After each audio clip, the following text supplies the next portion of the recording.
चीज का नाम बताइए। हाँ भाई, कौन बताए? आप बताइए, आपका नाम क्या है? नविता जी। एक ऐसी चीज है जो हम सबके बीच है, हम सबके साथ है, लेकिन हम उसको मूल्यांकन नहीं कर पाते। वो चीज क्या है? हमारी स्वयं की आत्मा। अच्छा, और कोई चीज बताइए, आप में से कोई बताएगा? ज्ञान। और कोई बताएगा? ज्ञान। दूसरा आंसर दीजिए, डिफरेंट आंसर।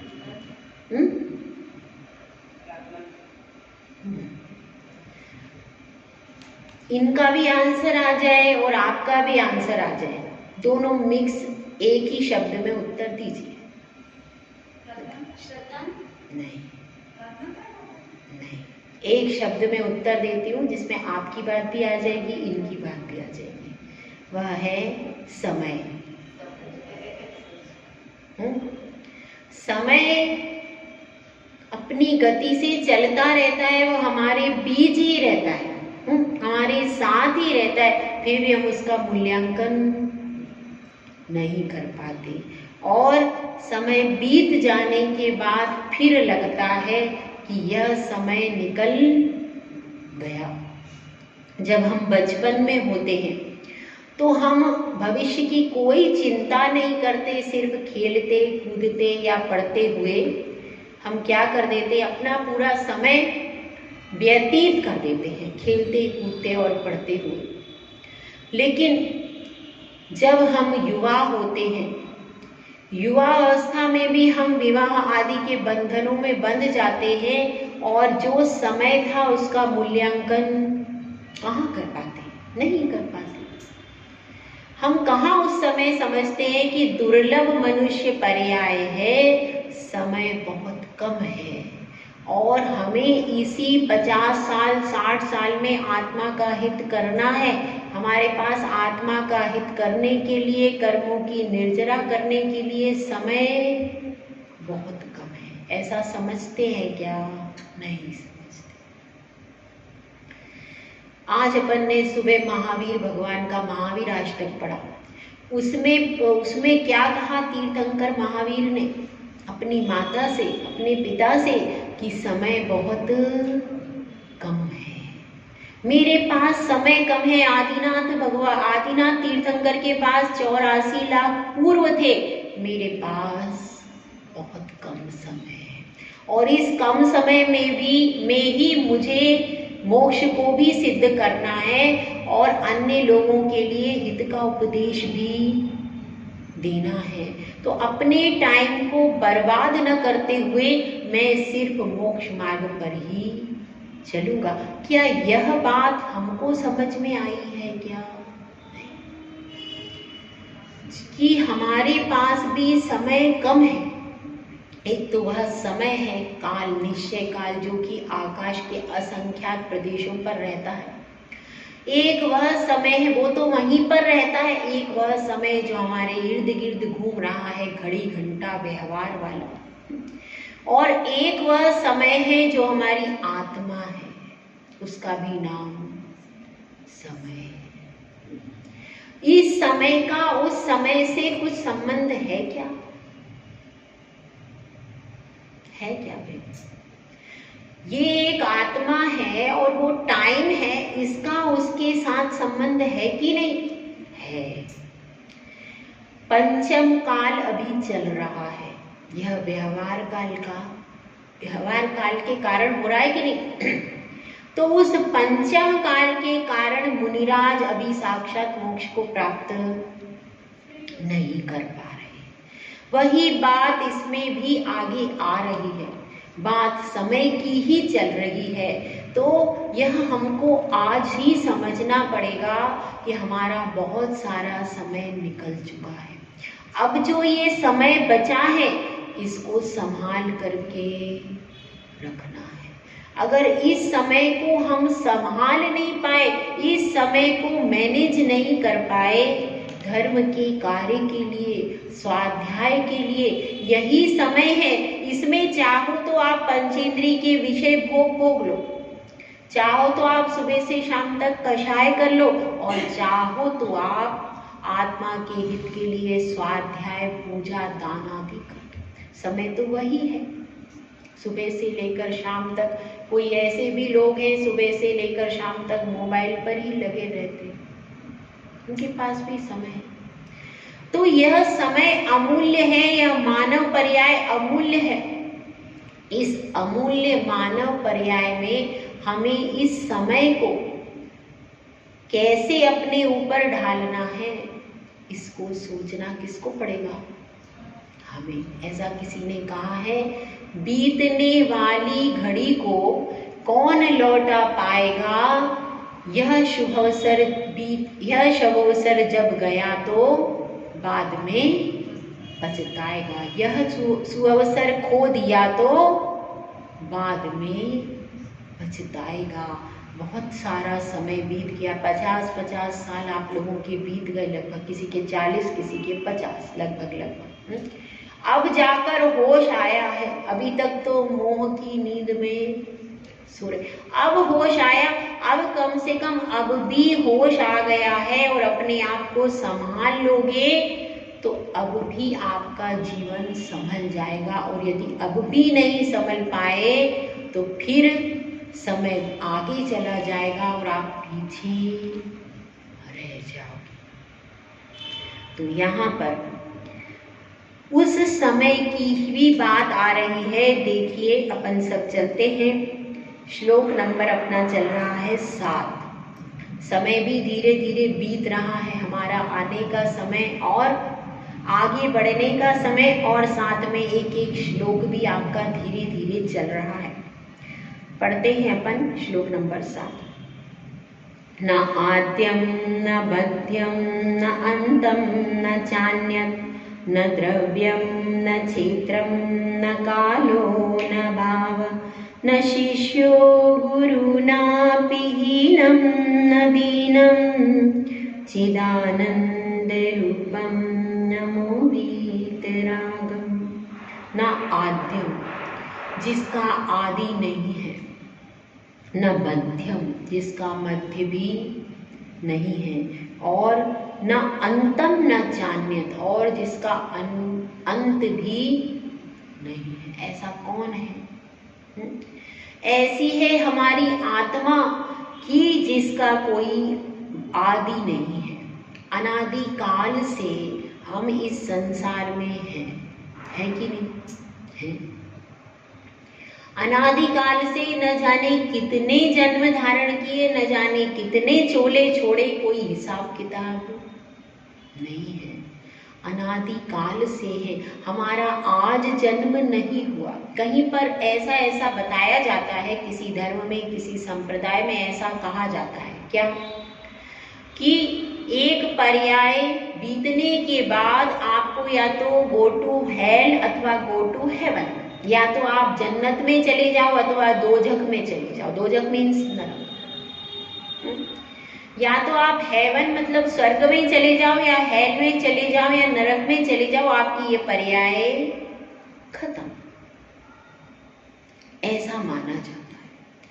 उसके बाद क्या होगा, उसका कोई पुनर्जन्म का कॉन्सेप्ट दो जगह पर नहीं है। जहाँ पर हेवन, हेल, जन्नत, दोजख की बात की जाती है, वहाँ पर पुनर्जन्म नहीं माना जाता। सिर्फ आपकी यही पर्याय है, बस, इसके बाद कुछ नहीं। तो वहाँ पर, यहाँ पर उसका निराकरण किया है कि हम तो अनादि काल से हैं। यदि नहीं हो तो, यदि ऐसा नहीं होता, यदि इसी पर्याय का सब कुछ होता तो कोई बूढ़ा क्यों, कोई गोरा क्यों, कोई काला क्यों, सबके कोई अच्छा क्यों, कोई बुरा क्यों? पूर्व का हिसाब किताब सब लेकर के अपने साथ आए हैं कि नहीं? आए हैं। पूर्व का हिसाब किताब है, और इसी के कारण जब जीव मरता है तो कई जगह उसका पुनर्जन्म भी देखा जाता है। क्योंकि हम तीर्थंकरों को मानते हैं, 24 तीर्थंकरों में उनकी पूर्व पर्याय में से ही तो वे आए। पार्श्वनाथ के पीछे के 10 भव, महावीर के पुरुरवा से लेकर के महावीर तक के भव वो हम मानते हैं क्या? अगर वे नहीं माने तो तीर्थंकर के भी पिछले भवों का कुछ अता पता नहीं कर सकते। तो यहाँ पर सबसे बड़ा सिद्धांत क्या है? जिन धर्म का पुनर्जन्म होता है, वह आत्मा अनादि काल से कर्मों से बंधी हुई है और उन कर्मों से बंधने में एक ही भव में सारा हिसाब किताब बराबर नहीं होता, क्योंकि वो पुनः नवीन कर्म बांध लेती है। हर समय हमारे लिए 7 कर्म तैयार हो रहे, बंध रहे तुरंत। अब आपके पास चॉइस का क्या है? आपको शुभ बांधना है तो शुभ बनेगा, अशुभ बांधना है तो अशुभ बनेगा, पर बंधेगा, बिना बंधे चीज नहीं रहेगी। वो आएंगे और बनेंगे। अगर आप शुभ कर्म करोगे तो शुभ बनेंगे और अगर अशुभ करोगे तो अशुभ बनेंगे। जब तक संसारी अवस्था में जीव है तब तक वो आएंगे, और यहाँ तक कि अरिहंत अवस्था है उसमें भी एक समय का आश्रम हो रहा है। बताइए कितने शुद्ध है वे अरहंत, फिर भी उनको भी ना वो आहार करते हैं, गमन भी उनका आदर हो रहा है, किसी से बात भी नहीं करते, सिर्फ ओंकार ध्वनि खिरती है, तब भी उनको कर्मों का बंध एक समय का हो रहा है। भले ही वो कर्म आते हैं और जाते, पर आते तो हैं।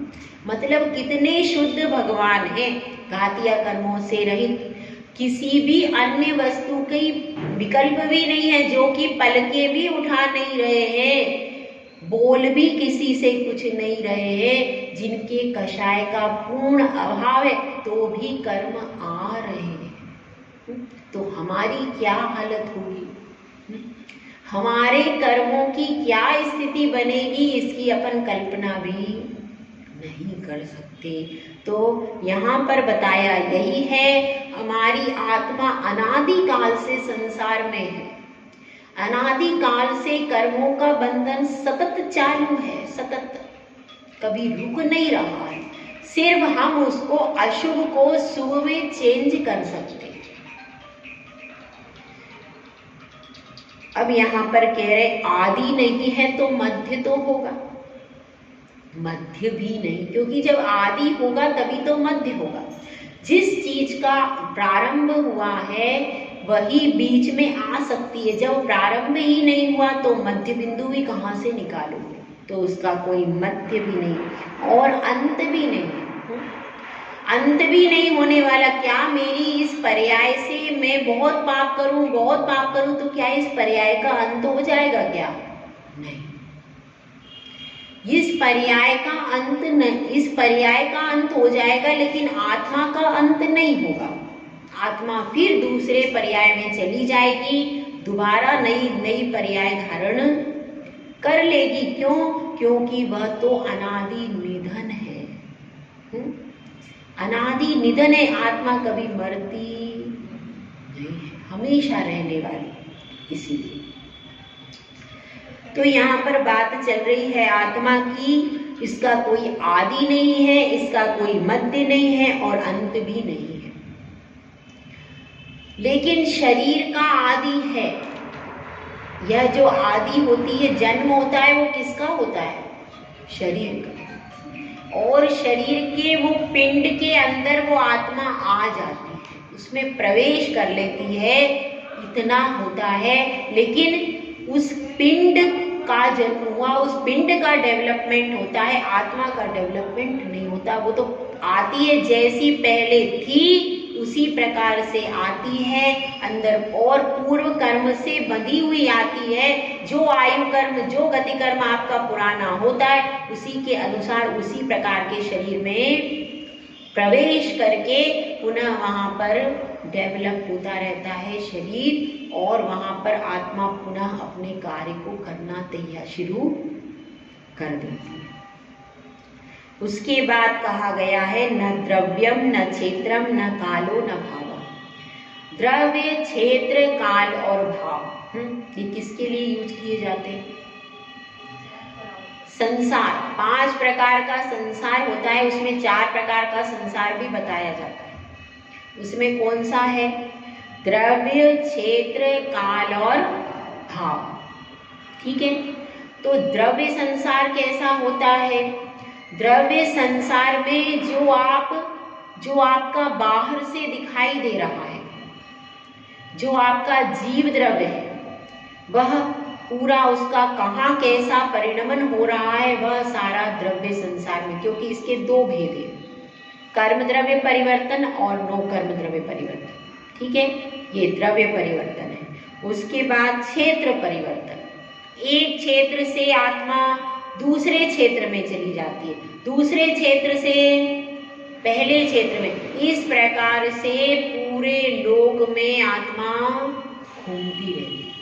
उसका कोई क्षेत्र निश्चित, कब क्षेत्र निश्चित होता है? दो क्षेत्र निश्चित है, कौन कौन से भाई बताइए? नहीं, एक निगोद निश्चित है जीव के रहने का स्थान, और एक सिद्धशिला। ये क्षेत्र निश्चित हैं जिनमें जीव रहते ही हैं। ये दो क्षेत्र निश्चित है, और इन क्षेत्रों से ही जीव निकल कर निगोद जीव भी निकल करके कहाँ जाते हैं? धीरे धीरे आगे की यात्रा पूरी करते हैं। पर निगोद की राशि कभी खत्म नहीं होती और सिद्धों की राशि भी कभी खत्म नहीं होती। दोनों की चीजें बराबर चालू रहती हैं, क्योंकि अनंत जीव है।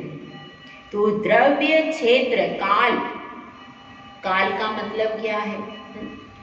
अवसर्पणी के प्रथम समय से प्रारंभ करो और फिर धीरे धीरे उत्सर्पणी, और अवसर्पणी कितना लंबा है? कल्प काल तक वह जीव जन्मता है, मरता है, फिर जन्म लेता, ऐसा पूरा प्रोसीजर करता रहता है एक काल से दूसरे काल में।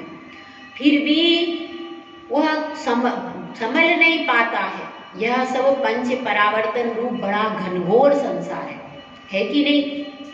बहुत घनघोर संसार है। अवसर्पणी के प्रथम समय में जन्म लिया, फिर दूसरे समय में जन्म लो, कितने समय हो गए? ऐसे पूरे उसमें जन्म लेते रहो और मरण को प्राप्त करो। कितना भयानक संसार है। ये क्या है? यह काल है। उसके बाद भाव, भाव में क्या है? अगर एक बार आपने भाव परिवर्तन कर लिया, सम्यक दर्शन को प्राप्त कर लिया, तो पंच परावर्तन रूप संसार खत्म। उसके बाद सिर्फ अर्ध पुद्गल परावर्तन काल शेष रह जाएगा। तो मेरी जो आत्मा है उसमें द्रव्य भी नहीं है, द्रव्य संसार भी नहीं है, क्षेत्र भी नहीं है, काल भी नहीं है और भाव भी नहीं है। वह तो सिर्फ अपने स्वद्रव्य, स्वक्षेत्र, स्वकाल और स्वभाव में रहती है, और उसका वो स्वद्रव्य, स्वक्षेत्र, स्वकाल, स्वभाव बाहर नहीं है, अंदर ही है। बाहर में जो भटकन हो रही है वह तो शरीर के निमित्त से उसकी हो रही है, कर्मों के निमित्त से उसके हो रही। वास्तव में तो आत्मा अपने ही स्वक्षेत्र, स्वकाल भाव में रहता है। उसका स्वभाव तो यह है। और आगे कहा है, न शिष्यो गुरु नापि हीनम न दीनम। वह शिष्य के रूप में है, तो शिष्य पर्याय है, द्रव्य नहीं है। इसलिए आत्मा किसी का शिष्य नहीं है। क्यों नहीं है? क्योंकि जब मुनिराज निर्ग्रंथ मुद्रा धारण करते हैं तो उनको गुरु को भी छोड़ना पड़ता है, गुरु का विकल्प भी छोड़ना पड़ता है, गुरु को भी छोड़ना पड़ता है, क्योंकि अब वे किसी के शिष्य नहीं रहे। आत्मा भी किसी की शिष्य नहीं है और किसी की गुरु भी नहीं। यदि वह गुरु बनती है तो शिष्यों के विकल्प आएंगे, और अगर शिष्य बनती है तो गुरु का विकल्प आए बिना नहीं रहेगा। वास्तव में आत्मा स्वयं अपना गुरु है और स्वयं अपना शिष्य। आत्मा यदि जागृत हो तो स्वयं अपने आधार पर भी कार्य कर सकती है। तो यहाँ पर यही बताया है कि ये कब अवस्था बनेगी शिष्य और गुरु के बिना वाली? तब अवस्था बनेगी जब कोई उपशम श्रेणी या शपक श्रेणी चढ़ रहा है, उसके पहले नहीं भाई। नहीं तो कोई ऐसा समझ ले कि भाई मेरा तो कोई गुरु नहीं, मैं किसी का शिष्य नहीं। यह अवस्था कब बनेगी? 8वें गुणी स्थान में जब कोई मुनिराज श्रेणी चढ़ रहे हैं, उस अवस्था में उनका कोई गुरु नहीं। यदि उस समय गुरु को पकड़ेंगे तो श्रेणी नहीं चढ़ पाएंगे। तो उनके लिए कहा गया है कि आपका कोई गुरु अब नहीं है। व्यवहार नए से तो गुरु है, व्यवहार नए से गुरु रहेंगे, पंच परमेष्टि गुरु रहेंगे, लेकिन जब हम शुद्ध निश्चय की चर्चा करेंगे तो उस समय आत्मा का कोई गुरु नहीं है और आत्मा का कोई शिष्य भी नहीं है, क्योंकि आत्मा हीन और दीन नहीं होती। जब अपन शिष्य और गुरु की बात करेंगे तो शिष्य हीन होगा और गुरु महान बनेगा, लेकिन आत्मा तो सहज स्वाभाविक परिणमन है, वह तो हीन नहीं है और वह दीन भी नहीं है। तो यहाँ पर यही बताया गया है कि न वो हीन है, न लघु है, न महान है। वो तो जैसा सहज स्वभाव है वह जैसी थी वैसी ही है, सहज स्वभाव उसका है। और चिदानंद रूपम नमो वीतरागम, वह तो चिदानंद चैतन्यमयी स्वभाव की धारक है। जय भोला, जय सुंदर सागर महाराज की जय।